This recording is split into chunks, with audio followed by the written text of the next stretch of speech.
All right, peace and greetings, YouTubers.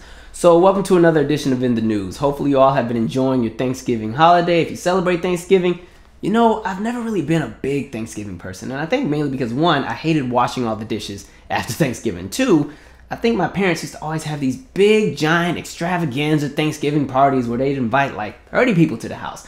And that always meant that all the kids who were also invited with the families always ended up in my room. Now, mind you, I had a little brother who had a room as well, but you know, he was always in trouble. So all his toys and stuff would be boxed up and locked away. So my room looked like Chuck E. Cheese to the other kids. And I used to be pissed because I'd be like 13 and all the 9 and 10-year-olds want to come to my room. And then my mom would try to convince me that they were my age. Michael, they're about your age. Go and let them play in your room. Just quit being mean and let them play in your room. Then they tear your room up. Then you get in trouble because your room ain't clean. And they talking about you can't go to the dance the next week.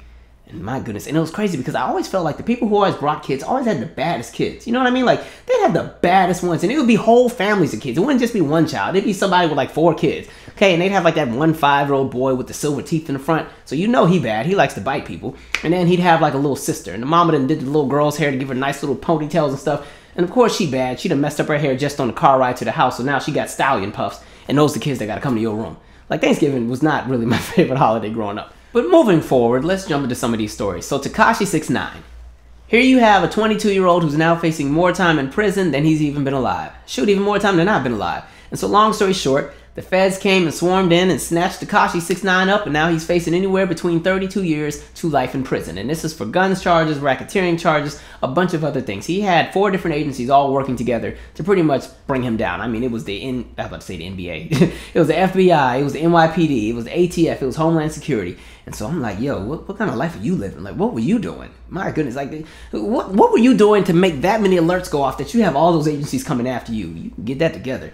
Goodness, that's not a life I would want to live. And that's another thing. I'm not trying to place judgment, but you know, some people, in my opinion, they just do hard living when it's unnecessary. Unnecessary hard living. And when I say that in the context of they've made enough money just from doing music and everything else like that, where they can now take care of themselves, their family, and even utilize that money to grow a brand and create something bigger for themselves and those who they care about. But instead, you know, they go and they stay tied up into a bunch of nonsense and crazy things. And, you know, it's not my place to judge his experience, but, you know, I see a lot of people on social media and they're trying to turn him into this political prisoner. And, you know, they're talking about, oh, it's the system taking down. No, I'm sorry. What we're not doing, we're not going to equate his experience over there trolling for 2 years and running around and doing different things on videos. And, you know, isn't he on probation for, what, inappropriate contact with a minor, a 13-year-old girl or some crap like that, and a video getting put out there and all kind of crazy things? We're not associating all of that and then trolling pretty much every rapper in Chicago and possibly putting out fake hits out on, like, what, Chief Keef's cousin and trolling Lil Reese and all that and walking around with different little guns and getting in shootouts and everything like that. We're not equating that to the experience of somebody like a George Jackson or a Sada Shakur or the Panther 21. Mainly because those people were actually fighting for something. Homeboy's just fighting to fight. He's just doing things to do things. And so I can't. I'm sorry. I don't equate his experience to something about, you know, because there is COINTELPRO. We know COINTELPRO is something that existed where they pretty much, you had the FBI and they went out of their way to pretty much take down anybody who went against the status quo, anybody who posed a threat to the idea of capitalism, anybody who posed a threat to the idea of white supremacy, anybody who posed a threat to the idea of taking down structural oppression in America. We know COINTELPRO did that, and that's pretty much why every black movement in the country got pretty much seam ripped. That's why you had the FBI send Martin Luther King a letter and tell him to kill himself. You know, that's the country we were living in. Tekashi69 is not, from what I've seen, I don't see the community anything. Yeah, I've read that he built a school and he's done a few things, but listen, he's not my battle to fight. So those who want to rally and gather around him, y'all go ahead and work it out. That's just, I'm not on that train. I'm at a different station, but y'all go ahead. You know, if y'all want him to be the second coming to Tupac or whoever, y'all go ahead and work that out. He's just not on my radar because I have too many problems with a lot of the things that he does. And it's not me trying to judge him as a person. It's just what I'm seeing being presented to me is always something problematic when it comes to him. So we'll see what happens with that. And from what I heard, they said he's in there just singing. I mean, singing with perfect pitch, telling on everybody. But to be honest, I do the same thing too. If I'm facing 32 years, everybody's going down. That's why in the last video I said, if you're going to do some nonsense, do it by yourself. That way, if stuff hits the fan, you don't got to worry about anybody crossing on you or you know, turning the tides and messing everything up, and then we all got to go down, okay? It's kind of like that kid in class. Like, if you went to a school where you weren't allowed to chew gum, and you snuck that piece of gum, and I mean, you're chewing it quietly, but the kid can smell it because it's like one of them little bright fruit flavors or some crap like that, and they're like, you better give me a piece or I'm telling. And you like, tell. And then they tell for real. Not the kind of life not the kind of life I want to live. I'm good. I'm so good. So we'll see what happens with that. I mean, that story's been trending for like the last few days, and there's new details like literally every day. I think they've moved him to a different prison and everything like that. To me though, it is sad when you're really, really young and you pretty much just lose everything. And I'm not saying he's lost everything, but you know, he has a lot to build back up or to pull himself out of. So we'll see what happens with that. Oh, and then I know you guys have seen this story. This is the story about the guy who went to, what was it, the Sentinel Islands over there by the Bay of Bengal out there by India. And so long story short, there was that island with the people who were pretty much isolated from the rest of the world. They've been living there for 60,000 years. Rumor has it that these are some of the first descendants who left the continent of Africa when they went and explored the world. Because of course, they don't tell you that in history books, but of course, you know, a lot of people on the continent left and went all around the world. That's why when you go to places like Central America and even the United States, you can find all kind of African artifacts that existed before slavery. But anyway, this island was just uninhibited as far as, you know, us modern day folks living there. It was pretty much just the island of those people who had been there for 60,000 years. And so the guy apparently went there. He wanted to go and spread the word of Christianity and got over there and got killed. Okay. He was trying to tell him about Jesus and got met with the spear. Okay. Here's my 2 cents on that. You know, sometimes it's best to just leave people alone. And I'm not trying to take and talk trash about the guy who's now dead. Because, I mean, if that's what his passion was and he wanted to help others and he felt he was doing a good work, that was nice. But sometimes people are in the way. You know, a lot of times people think that they're giving help and you're in the way. I will always remember I saw this video one time. I wish I could find it. If I find it, I'll post a link in the bottom. But there was a really good video where I think it had something to do, I don't know, it was a young African girl. I can't remember which country. That's why I just said the whole continent. So those of y'all who want to start fighting, Africa's more than one country, it's 55. Okay, we know. But it was a young African girl, and she was having this argument with a panel of other, I think it was all like European journalists and panelists and everything like that. And so she was pretty much talking about how she was tired of people going and giving aid to Africa rather than changing the structural setup of how the country was. And you know, she was saying pretty much, if you want to help us, stop exploiting us, stop taking all of our resources, stop making our countries pay debt to you guys, stop doing all this. And then all the people in the panelists were like, well, what do you mean? Wouldn't you want our help? Wouldn't you want our donations? Wouldn't you want our charity? And she's like, no, just get out of the way. Undo all the wrongs that you've done and leave us alone and we'll be good. And the people are like, no, wouldn't you want help? Why would you not want help? And it was interesting because as I was reading the commentary about this guy who just got killed, I saw so many people who were saying, oh, well, those poor people, they need our help and they need our technology and they need our this and they need our that. And I'm like, them people are perfectly fine. They don't need anything. To be honest, it sounds like they might be living a good life. Look, they don't got to pay no taxes. They don't got to deal with no crazy president who's in charge of anything. You know, they don't have to go to a 9 to 5. They get to wake up and come and go as they please. Yeah, they're doing the whole hunter-gatherer thing, but other than that, they chilling. Ain't no kind of stress, you know. Hell, they ain't even got to deal with racism over there because they all look the same. So, hell, they might be happy. But, you know, a lot of times we always think that sometimes we're helping and we're in the way. And if you really want to know the origin of why the people there are violent, because pretty much nobody's ever been able to successfully go to that island without being attacked, minus literally one journalist in the early 1990s. There was a group of people that came in the 1970s with National Geographic that were trying to do a democracy. Ha! That were trying to do a documentary, and then one of the dudes got shot in the leg with a bow and arrow. So they hightailed it up out of there. They got a helicopter. There was another group that came in 2004. Their helicopter got met with a bunch of arrows. They're like, turn this thing around. Let's go. But long story short, in the 1880s, you had a lot of British settlers come. And long story short, they went and kidnapped some of the people from the very island. And I mean, when you read about the things that they did to those people, I mean, they stripped the people down naked, made them do pretty much homoerotic things, made them, you know, they were overly, I want to say sexually exploited. That's not the word I wanted. There's a different phrase I'm thinking of. But, you know, they did a bunch of crazy things. And then, you know, one of them actually made it back to the island. Not, in my opinion, I feel like Homeboy told him, like, listen, from now on, don't let nobody else come to this island because it's a bunch of crazy folks. And I think those people over time have just built up a wall of protection where they recognize when different people who they don't recognize come, we don't know what that means. So leave us alone. Okay. It's kind of like, you know, just street code almost, you know, even when it comes to being in the hood and everything like that. If you're not from a certain neighborhood, you don't go there. It's not that you're afraid of the people who live there, but if you don't have any business there, you don't go there. You know, if you're not visiting family, if you're not visiting friends, if you don't live there, if you don't work there, what you doing over there? You know, it's not a tourist attraction, so people assume if you're over there to cause some kind of trouble, or you're up to no good, or you're there to stir up things, or maybe you might be an informant trying to snitch on somebody. So you have all of that going on. So with that guy, you know, unfortunately for him, it kind of sucks. And then I was reading that people were like, oh, well, how are we going to get the body? I was like, yeah, I don't know. He lived a good life.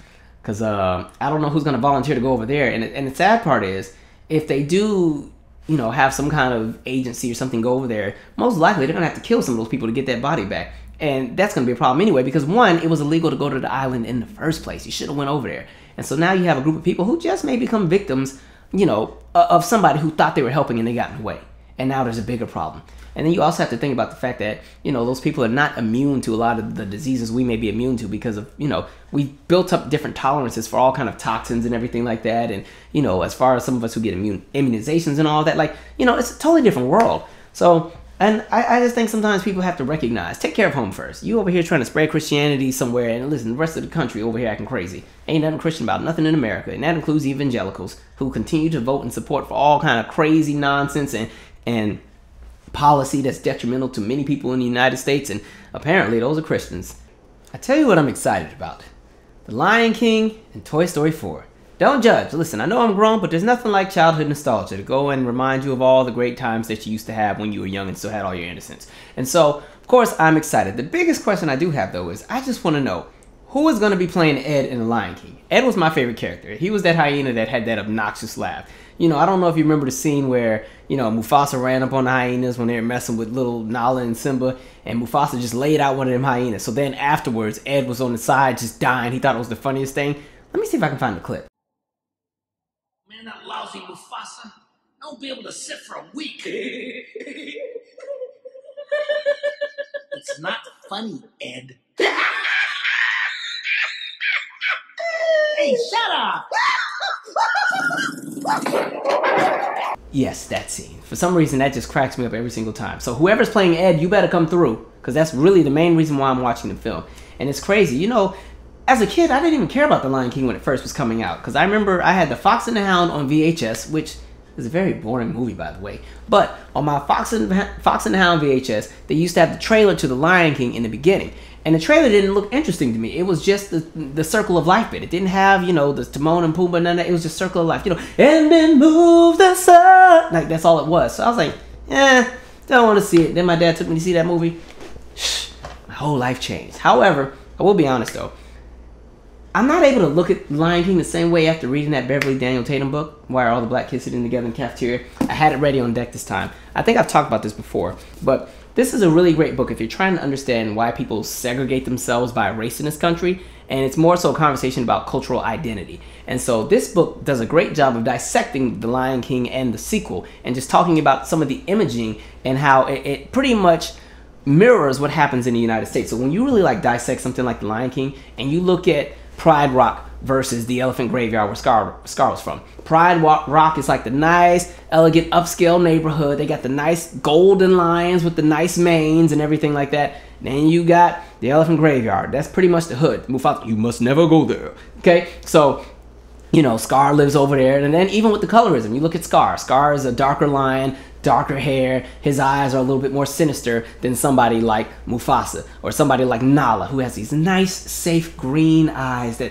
just, you know, all that crap. And then like even the lingo, when you look at the hyenas, you know, the hyenas who also live in the Elephant Graveyard, who also, where of course there's no food, you know, no resources, symbolic, okay? You know exactly what area they're trying to mirror and everything like that. But when you even look at the hyenas, and they even have the bad grammar, you know, ain't no way I'm going to that. What you want me to come out looking like you? Like, you know, all of that, and pretty much it just dissects the movie. And even with the second Lion King, which I thought was trash, understanding how the offspring of Scar wasn't good enough to date Simba's daughter, which, first of all, it's all confusing anyway, because all of them cousins, so I'm like, how does this work?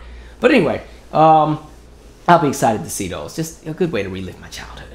By the way, you know, with working with kids, when I tell you my kids refuse to watch The Lion King, I've tried to make them watch that crap like 3 times over the last few years. They refuse. If it's not some 3D animation, they don't want to see it. I mean, I'm not even going to tell you about the time we tried to watch Fern Gully.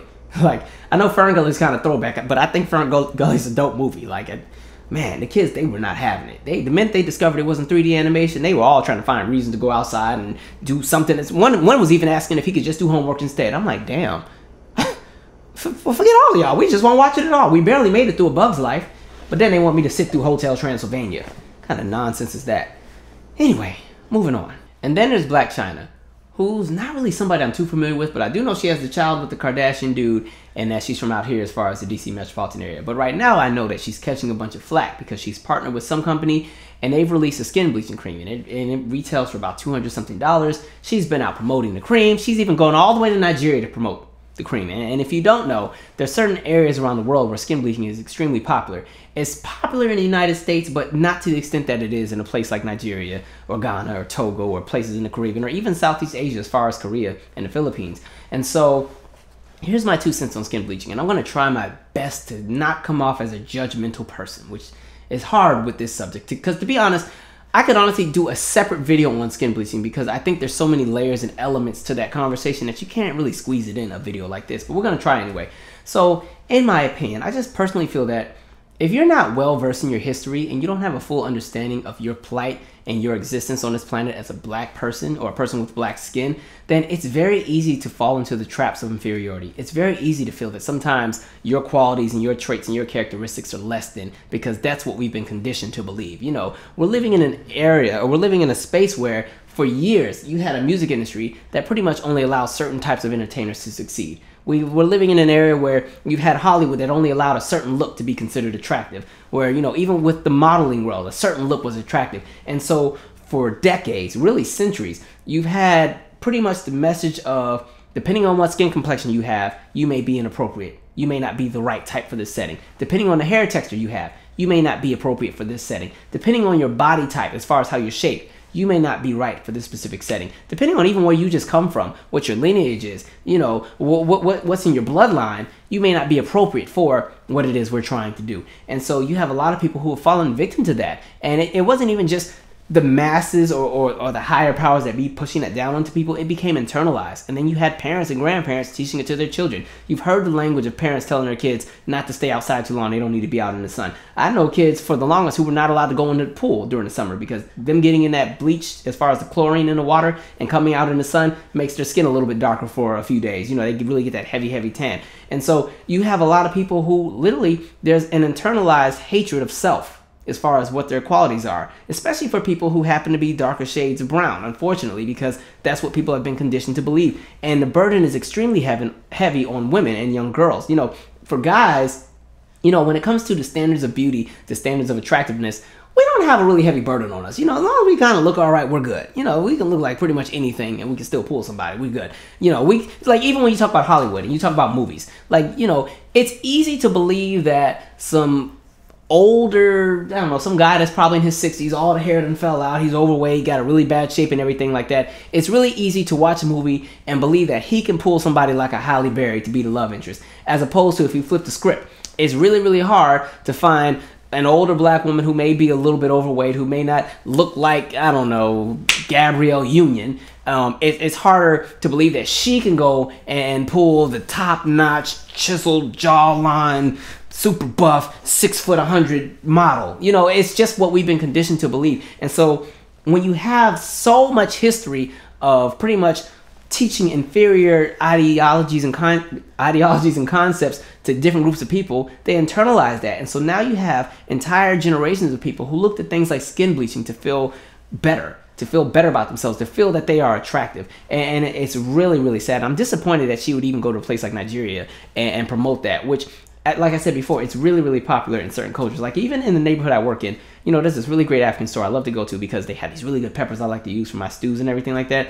And they have this ginger tea that I can't find it anywhere else. But every time I go in the store and go check out, as soon as you get to that counter, they have a whole counter full skin bleaching products, all kind of brands and everything like that. And I'm like, this is crazy. And, you know, sometimes I want to go in there and just really shake the table, but I'm like, you know what? I have to respect people that are in here and not even try to, because they're living in a different world than I'm living in as black migrants coming into this country. So, you know what? They got enough they're dealing with. So let me just stay in my lane and mind my business. But, you know, it's just, I feel bad for people who look to something like skin bleaching to validate themselves. And the other thing about it is, if we want to be honest, I've never seen anybody who bleaches their skin who actually looks good. That crap, people look terrible, and I think the reason why is this. You have to think about the shades of brown we have. We have these really rich tones and shades of brown that have all these little magical powers. That's why I'm telling you, like, when you get well versed into your history and you start learning about who you are and where you come from and what your people have been through and what your people are able to accomplish, literally everything becomes empowering. Like, you get empowered by everything. Like, we have a magical skin that absorbs the sun. You know what I mean? Like, we can go out in the sun and we get energy from just standing out in that crap. We don't have to hide. You know, we can put on a sunscreen, but we don't got to worry about getting sunburned too often. You know what I mean? Like, our skin absorbs that crap. That's a gift everybody isn't blessed with. And so, you know, you have all of that. But the thing about the hues and our shades of brown, it's not just a shade of brown. We have red hues and yellow undertones and everything like that within our shades of brown. And when people go and put something like skin bleaching cream on, literally it's just putting white into everything. It's just whitening everything. And rather than enhancing the colors you already have or enhancing what it is you're giving, you're washing it out. And that's why everybody who bleaches looks washed out. They look like burn victims. And I'm not trying to cook people on how they look, but like, come on, can we be honest? It's like Vibes Cartel, Sammy Sosa, like, and can we, let's really dive into it. These are millionaires. And so they probably had the top-notch bleaching creams. You know, they got some stuff that ain't in our tax bracket. And so, you know, if that's what they used over time and that's how they look, how do you think you're going to look coming, you know, with your $40,000 a year salary, getting whatever little countertop product you done bought for $40? What kind of quality skin bleaching you think you're going to be getting? You know what I mean? Like, you're probably going to look just as crazy as they do. And so the other thing is, like, the products, they have so many toxins in them that are not natural. You're literally destroying the melanin that is in your skin. You're literally destroying the cells that are in your skin. And because it's such a new technology, like skin bleaching, really, as far as the products that have been on the counter, they've only been out for about 40, 50 years. People still don't really know the long-term effects of I can't even speak right now. I'm getting pissed off thinking about it. People don't even know the long-term effects of what these products are going to do. People don't even realize what's going to happen 80, 90 years from now. You know, if you've been bleaching since you were in your 20s, I can't imagine what you're going to look like when you're in your 80s. You know what I mean? And so you're opening the door for all kind of skin cancers and everything else like that. You're putting all kind of metallic toxins in your bloodstream. All kind of things that are pretty much killing all of your insides. And you're doing all of that just so you can seek approval. Because the thing is, I think there's a lot of people who, there's some people who just don't know who they are. They really don't. And so what they do is they pretty much borrow and take what they like about other cultures and try to apply it to themselves. And they end up creating a being in which they're validated by how other people feel about them. Not by how they feel about themselves, but how other people see them. And I just feel bad for people who live in that world. And I don't think that's everybody who bleaches, but I just think, you know, if you're really well versed into who you are, you have no reason to bleach. You'd be proud about every element of your blackness, whether you are as dark as a shadow, or whether you are as light as a lampshade. You know, embrace it, because it's a rich tone. Like the shade of your brown tells your lineage of what it is you come from. There's a story behind that shade of brown you are. So when you're going and, you know, I just feel bad. And like I said, it's not even, I'm not even trying to blame the people who are victims of this long-term systematic, you know, machine that's taught us to low-key hate ourselves, because it's deeper than just how people feel when they wake up. You know, this is embedded in a lot of us. You have to put in the work to seam rip that in order to really get to where it is you want to be internally. So, you know, I do feel bad for people who look to something like skin bleaching. And so with somebody like Blac Chyna, I'm like, come on now, you disappointing. And for her to go to Nigeria, she knows exactly what she's doing, because she knows that issue is even bigger over there than it is here. And so she's chasing the dollar. That's messed up. It's jacked up. Goodness. Anyway, and then as far as that school in Wisconsin where you had those students that were throwing like the Hail Hitler, the Nazi salute in the picture, and the students thought that crap was cool, and a lot of people were pissed off because literally the school hasn't really done much about it. As a matter of fact, the school released a statement. Let me just read from the article because I don't want to be misquoting anything. Let me see. The State Journal reports that Baraboo Superintendent Lori Muller said in a letter to parents Wednesday that officials cannot know the intentions and the hearts of those involved. She also said the district isn't in a position to punish the students because they are protected by the First Amendment. So, if we're playing that game, if that's the game that they would like to play, then that means that they should no longer be punishing students who take a knee during the national anthem. And I'm talking about across the board nationwide. If that's the game that they would like to play, then let's throw the dice. Because I've seen a million black, well, not really a million, but I've seen a lot of black students get punished for taking knees during a football game, and their First Amendment right hasn't been protected. So if we're going to do the First Amendment right card, let's make sure that it's for everybody. That's all I got to say about that. And as far as those students, you know, teenagers are always going to do teenager type things. You know, you have some teenagers who just love to troll. That's literally their existence. And some of them recognize that they're privileged. They recognize that their experience in this country, they don't have to fight for anything. They're never in a position of being in defense mode as far as their existence. So when it comes to race, when it comes to things like xenophobia and everything like that, they're not on the receiving end of that from a negative standpoint. They recognize that they benefit from a system that allows them to do certain things like that. So for them, they can go and joke about things like that because it has no actual ties to them.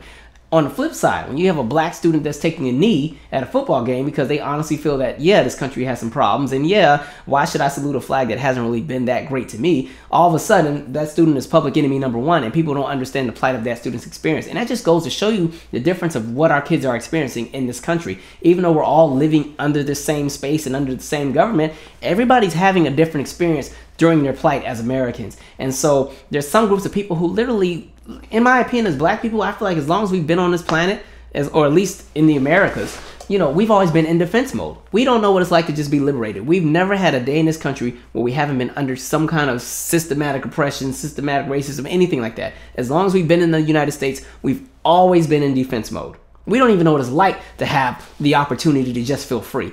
And anybody who's not black will not understand exactly what I'm talking about. So some people are like, this makes no sense to me. You're just pulling the race card. You're doing a lot. But you wouldn't understand unless you're walking in this skin. Like, the entire time that we've been here, we've literally had to be in defense mode. Even when it comes to politics and voting and everything like that, you know, if we choose to vote in elections, you know, we're literally voting for our livelihood. We have to go and vote and say, okay, well, which candidate is the least racist? Which candidate is not going to strip away my right to vote? Which candidate is not going to endorse policies that allow for something like redlining or housing discrimination or discrimination with FHA loans or everything like that? You know, which candidate is not going to go and try to seam rip the little bit that's left from affirmative action that was given a few of us an opportunity? Because now that you're seeing schools kind of reverse affirmative action, you can look at the UCLA demographics and you see how the demographics have drastically changed. Literally, if you're not an athlete, there's no black students at UCLA at the moment. There's a few, but like everything is changing. So, you know, like I said, with those students throwing that little Nazi salute, they're pretty much telling you, yeah, they have the luxury to kind of do what they want. They know they're going to always be okay. That's what that's about. And then as far as the situation with Emantic Fitzgerald Bradford Jr., who was the individual who was the military vet that came home on vacation for Thanksgiving and ended up being shot and killed by the Hoover Police Department at the mall in Alabama. And this situation is very crazy because the details are so sketchy. Initially, they said that there was an escalation and they believed that he shot an 18-year-old guy and then one of the bullets also went and hit a 12-year-old in the crossfire. They believed that's what the story was, and they came and they shot EJ, or Edge, what they would call him, and then pretty much he was pronounced dead on the scene. Then the next day it comes out, oh no, actually I think we got the wrong guy. And actually the guy who may have caused all these problems is still at large somewhere. And so now we have another situation where you have the police acting on impulse and they've killed the wrong person. And so now a whole family right during the holiday, Thanksgiving, Christmas season has to be reminded that, okay, their family member died around Thanksgiving on, I think it was Black Friday. So, you know, again, there's so many problems. Like we just have so many problems in this country. It's just ridiculous. And so I know some people are going to say, well, you have to understand, if it's a shooting at the mall, the police have to act quickly because there could have been other people because, you know, we are in a country that is prone to mass shootings. And that is an almost fair assessment. But the problem, again, is there's too many instances where there are similar situations with individuals who do not look like Mr. Bradford, who are doing 10 times the atrocity and get, you know, taken out in handcuffs. And so, you know, and I think with police shooting in the mall, I think that already is dangerous in itself because you run the risk of shooting bystanders. And pretty much that's what happened with Mr. Bradford. And so now you have another dead individual, you know, who was also serving the country. And it goes back to that whole narrative where people like to say, oh, you need good guys with guns. And I'm like, well, clearly that ain't working either because the good guys all keep getting shot. So there's that. I want to finish on a happier note. And with that story, I'm going to follow it. The details are still really sketchy with all that. And shame on that police department and everybody for releasing all of his information and putting that all in the media just for them to be wrong. But, you know, they didn't put that officer's information out there, of course. You know, officers on, you know, paid administrative leave, sleeping good, probably stressed out, having nightmares, but, you know, paid administrative leave. But it's so easy for them to go and put other people's information out in the masses so that they can be vilified. You know, because there's tons of people who are pretty much tearing this man's character down and trying to find everything wrong with him, especially with the idea of them saying that he was brandishing a gun. And I believe, actually, let me just move on because my blood pressure is high. So I want to go to a happier video. So the thing I want to close out on, I saw this amazing video of this young girl singing at a wedding. Her name is Sky Turner. And man, when I tell you, that little girl had pipes like, my goodness, a gift. You know, I think there's some people who just have these inhumane gifts that are just so My goodness. So I wanted to share that clip with you all. It's her singing at a wedding. She's singing Patti LaBelle's If Only You Knew. And I swear she's only probably 8, maybe 9 years old. And I mean, it's one of the most amazing vocals I've seen from a child. That and that Jasmine Sullivan clip when she sings Home. But Jasmine Sullivan was 12. This little girl's a little bit younger. But I mean, the conviction in this young lady's voice. I hope she gets everything she wants for Christmas. I hope she is able to meet with the right people who can help her to become whatever it is that she wants to be, because that girl has a gift. So I'm going to close it out with that video. Anyway, I know the Soul Train Awards are on tomorrow.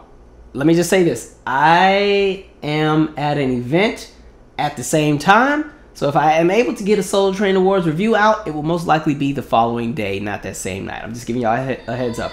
Anyway, I'm out. Subscribe.